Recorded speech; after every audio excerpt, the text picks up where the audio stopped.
Salut à tous! En ce moment j'ai très envie de refaire des vlogs, j'ai très envie de discuter avec vous, j'ai très envie de vous partager un petit peu tout ce que je fais, un petit peu ce que je ressens, mes changements, parce qu'il y a plein de choses qui changent dans ma vie. Déjà, vous avez vu le décor. J'ai une coiffure très sophistiquée, c'est un chignon crotte bas, c'est le chignon qui a encore plus celui de la flemme parce que tu ne lèves pas les bras pour le faire. Voilà. Donc, j'allais vous dire autre chose, hein. Là je m'enfonce dans mes bêtises et du coup je sais plus du tout ce que j'allais vous raconter. Si, bah je voulais vous parler de ma lecture du moment. Vous avez vu, ça donne pas très envie. J'ai mis c'est du café à diluer avec de l'eau chaude. J'ai mis du cacao. Je me suis dit, sur un malentendu, ça peut faire un goût de cappuccino. Bah j'ai oublié le lait. Oh, je vais pas redescendre. Ah oui, parce que dans cette maison, il y a un étage. Et moi, les escaliers, ça fait à peu près 2. Donc moi, je les emprunte, mieux je me porte. Donc, le livre que je lis en ce moment, je l'ai acheté hier chez Gilbert Joseph. C'est Bulle et Malin, ne rien faire et le faire bien de Émilie Devienne dans les éditions Erol Éditions. Je l'ai payé 3,20 € et en neuf, je fais pas partie de ceux qui gardent les étiquettes. C'est que là, je l'ai acheté hier, donc j'ai pas eu le temps, mais ciao, bye bye, l'étiquette jaune fluo. 16 €. Bonne affaire. Il date de quand ce petit livre? Je dirais bien 2020. 2019, on n'était pas loin. Ce livre, c'est, j'allais dire une éloge de l'ennui. Pas tout à fait, là j'en suis à un peu plus de la moitié. En fait, elle parle de l'ennui, elle parle de ce que ça peut nous apporter, mais elle parle aussi de tout ce que la société en a fait de négatif. En fait, quand on dit qu'on s'ennuie ou quand quelqu'un pense qu'il s'ennuie, c'est tout de suite ultra mal vu par la société parce que y a 1 million de choses à faire. Celui qui s'ennuie, c'est celui qui est feignant ou... Enfin bref, plein d'exemples comme ça qui sont donnés. Dans le début du livre, en fait, elle nous parle vraiment du sens littéraire du mot ennui, dans le sens où elle cite beaucoup d'auteurs qui en ont parlé, qui avaient Freud, elle nous parle d'auteurs de philosophie, elle nous parle d'auteurs de psychologie notamment. Donc le début, c'est surtout ça, c'est... Il y en a qui parlent de l'ennui en très positif, il y en a qui parlent de l'ennui en très négatif. Et dans ce livre, en fait, on découvre les bienfaits, malgré tout, de l'ennui, mais d'un ennui malin, d'un ennui intelligent. Et tout ce que l'ennui peut révéler en nous. C'est-à-dire que si on s'ennuie dans telle ou telle situation, c'est peut-être un indicateur, cet ennui. Ou alors, si on s'ennuie pendant nos vacances ou autre, c'est peut-être un besoin aussi. Et en fait, ce livre, il répertorie tout ça sur l'ennui et je le trouve ultra pertinent. Dans le sens où ça me touche beaucoup parce que je suis quelqu'un qui va à 100 à l'heure. Mais genre tout le temps, à partir du moment où j'ai un vide dans mon emploi du temps, où je sais pas quoi faire, où j'ai rien de productif à mettre, je panique, je me sens pas bien, je réfléchis à plein de trucs et j'ai toujours fait en sorte qu'il n'y ait pas ça en fait dans ma vie. Et je sais qu'on est beaucoup dans ce cas-là. Et bah quand je suis tombée sur le livre, je me suis dit tiens, peut être pas mal du tout pour réfléchir à Ameline apprend à ne rien faire. Et du coup, ce livre, je trouve qu'il traite un aspect, du coup, le côté de l'ennui, qui est super intéressant, qui est rassurant parce qu'en fait, il n'y a pas que dans nos petits cerveaux que ça se passe comme ça, c'est pour tout le monde pareil, et il est très chouette. Attends, si je vous raconte un morceau de ma vie, à chaque livre que je lis, on n'est pas sorti de l'auberge. Hein. Donc ça, c'est ma lecture du moment. Là, pour aujourd'hui, je pense que je vais la continuer un peu. J'avais envie de regarder des vidéos aussi.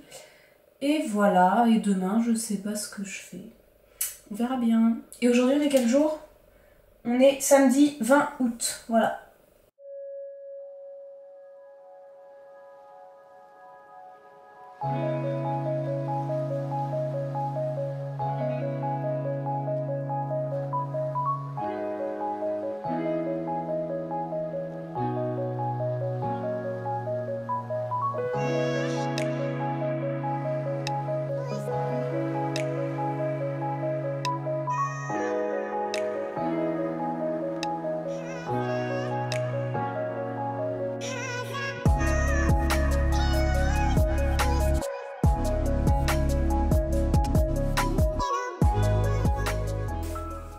Ah oui aussi, je viens d'acheter ce petit bureau que j'aime de tout mon cœur, c'est exactement comme ça que je voulais avec des tiroirs et de chaque côté, à 8 € sur le Bon Coin.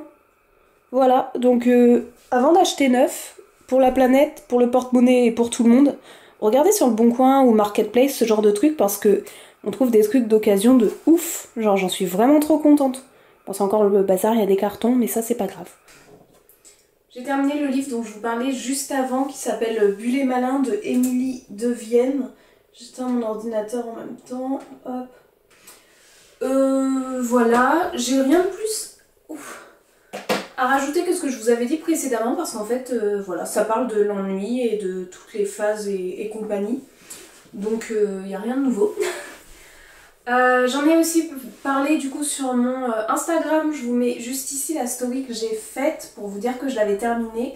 Si vous ne me suivez pas sur mon Instagram livre, je vous invite à me suivre juste ici, comme ça vous voyez au jour le jour ce que je lis, ce que j'en pense et des fois des trucs qui m'arrivent aussi. Là je vais continuer à attaquer au royaume. Pas du tout, je vous dis au royaume parce qu'on vient de ranger la bibliothèque et que mon œil s'est posé dessus.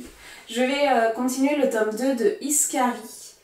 Je le traîne depuis déjà 3 semaines, je suis même pas un quart du livre. J'ai l'impression que c'est lent, mais que c'est super lent par rapport au tome 1, mais que j'avais dévoré. Ça me fait penser, du coup, comme j'ai fait un lapsus en regardant au royaume là, que j'ai plein d'envies de vidéos, j'ai plein d'idées de vidéos, genre j'ai envie de tourner plein de trucs, j'ai envie de vous montrer plein de trucs parce que là je suis en vacances et du coup là ça va être une semaine où j'ai le temps. Mais alors j'ai une flemme phénoménale de faire le montage à chaque fois. C'est fou, j'aurais besoin d'un monteur attitré, mais ça va être très compliqué quand même. Donc voilà, ça m'énerve, j'aimerais ne plus avoir la flemme de faire le montage. C'est que c'est ultra long de faire un montage de trucs, genre je tourne plein de petits clips et tout. Typiquement au début de celui-là, j'ai bégayé 2 fois, vous allez pas le voir. Mais moi, c'est chiant, quand je suis en train de faire le montage, faut que je me dise punaise, mais faut que tu coupes là, faut que tu coupes là. Après c'est pas grave si je bégaye, je veux dire vous allez pas me jeter la pierre parce que j'ai bégayé. Mais c'est plus fluide quand même d'avoir une vidéo qui est bien montée et tout que s'il y avait des ou des blancs où j'attends comme ça là. Parce que je suis très forte pour ça. Sachez que vous le voyez pas, mais alors quand je fais des montages c'est infernal, il y a des moments où je m'arrête, puis je suis perdue, on sait pas où je suis, et puis hop ça repart. Et alors ça c'est pénible à monter pour le coup. Du coup voilà d'où vient ma flemme. Ma flemme vient de mon agacement de moi-même sur certaines choses et certains petits tics que j'ai. Mais il faudrait que je me remotive. Il y a aussi que mon ordi commence à être vieux, sévère et ça rame. Et ça aussi c'est pénible. Mais bon, on arrête de se plaindre, j'ai plein d'idées, je les note et le jour où je me déterre, je fais le montage. Voilà, tout simplement. D'ailleurs j'aimerais bien vous faire un bookshelf tour, je pense que ça en intéresse pas mal. Parce qu'on a la bibliothèque en bas et la bibliothèque là que je regarde qui est dans le bureau qui viennent enfin d'être remplies. On n'a plus de cartons de livres qui traînent comme vous l'avez vu dans une ou plusieurs des vidéos précédentes. Donc j'ai de quoi vous montrer des trucs. Pour autant, je viens de tilter que c'est pas rangé. Qu'il y a du fantasy et du fantastique en haut, au milieu et dans le salon. Donc on est sur un truc qui est un peu pouf paf pif pouf. Pareil, j'ai envie de vous faire un book haul des derniers livres qu'on a reçus, qu'on a à la maison. Mais je sais plus où j'en étais. Je sais plus ce que je vous ai montré, je sais plus ce dont je vous ai parlé parce que comme il y a eu le déménagement, il y a eu des tris de livres, il y a eu des achats de livres, il y a eu tellement de trucs que je me dis si je fais un book haul, mais que je vous ai déjà parlé des livres dans les... genre dans ce vlog ou dans une autre vidéo et tout, ça va être barbant, très rébarbatif pour vous. Donc voilà. Mais j'en ai envie, hein, donc je vais certainement le faire quand même. Salut, on est le lendemain, lundi 22 août. Du coup hier soir j'ai un petit peu avancé dans Iskari. Ça va, je commence à me remettre dedans, ça commence à être un peu moins gnangnan, il va se passer des trucs. Je suis à la page 108 sur à peu près 500, donc un cinquième du livre. Je pense pas vous en avoir parlé, j'en ai parlé, ce qui est sûr c'est sur mon Instagram, j'ai fait une chronique du tome 1 que j'avais vraiment surkiffé, que j'ai en grand format et qui est trop beau. Et en parallèle, parce qu'au bout d'un moment j'en avais un peu marre, j'ai continué, je suis presque au bout, j'ai trouvé ce livre à 1€ d'occasion, je l'avais déjà lu, j'avais emprunté à la BU, et pour 1€, je me suis dit c'est chouette de l'avoir dans sa bibliothèque perso. C'est Famille presque zéro déchet, The Guide de Jérémy Pichon et Bénédicte Moret, pardon. Et tout est dit dans le titre, hein. En fait c'est un livre où dedans il y a plein de tips, d'explications et compagnie sur le mode de vie zéro déchet, comment arrêter de zigouiller la planète, comment être un peu plus écolo, etc. Et vous savez que moi j'essaie au maximum de me rapprocher vers ça. C'est pas facile, en plus là on vient d'emménager dans une nouvelle maison, donc laisser tomber les trucs emballés que j'ai achetés. Ne serait-ce que les panières en plastique, déjà j'en avais besoin, j'en ai pris. Il y avait des alternatives, mais pour autant j'ai choisi la facilité, attention, donc je ne jette la pierre à personne. Mais voilà, ce livre il parle de ça et c'est quelque chose que j'aimerais remettre en place dans ma vie un petit peu plus que maintenant, mais chaque chose en son temps. Là je vais aller checker mes mails ce matin et après je verrai. Et j'ai 2 commandes de miel à livrer cet après-midi aussi. Ah oui, et aussi il faudrait que je passe cet après-midi en ville, au maximum demain matin, mais ça me paraît short. Parce que demain soir j'ai l'anniversaire d'un ami et je vais lui acheter le tome 2 de La Faucheuse, en priant très fort pour qu'il ne l'ait pas acheté entre temps.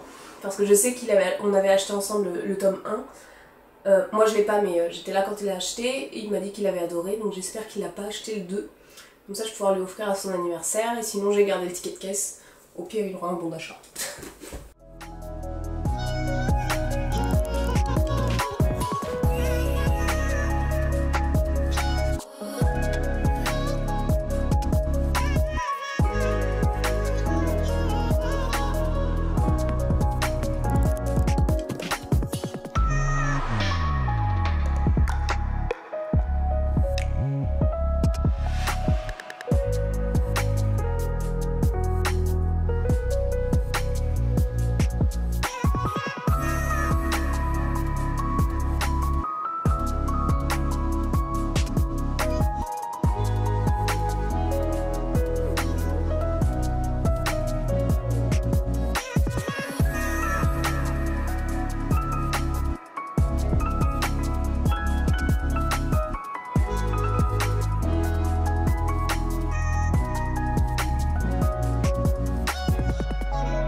Hello, je vous reprends une dernière fois. Donc comme je vous ai dit tout à l'heure, je suis passée non pas chez Soch mais en centre-ville de Poitiers pour quelques petits achats livres. Donc je vous les montre ici.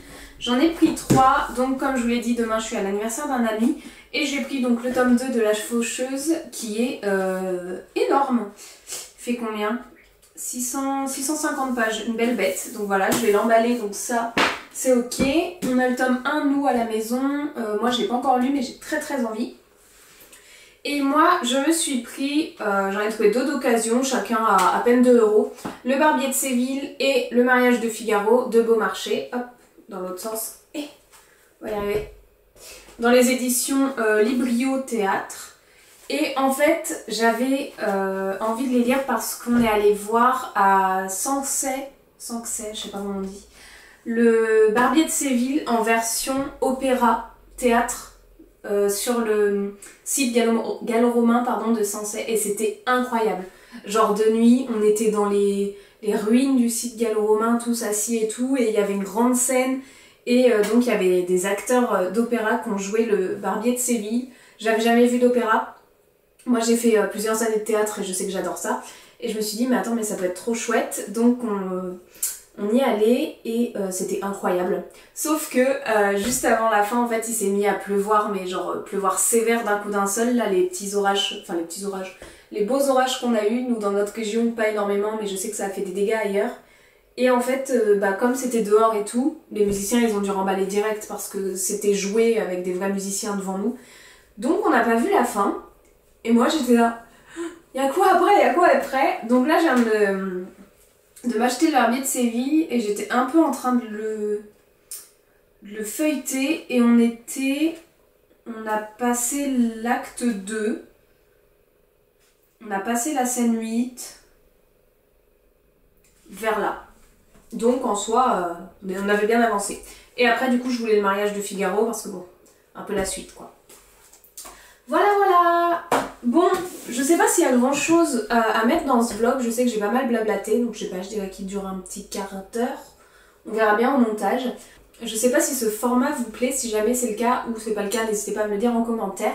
Sur ce, moi je vous souhaite une belle nuit, une belle soirée, belle journée, joyeux Noël et à très bientôt. Bye!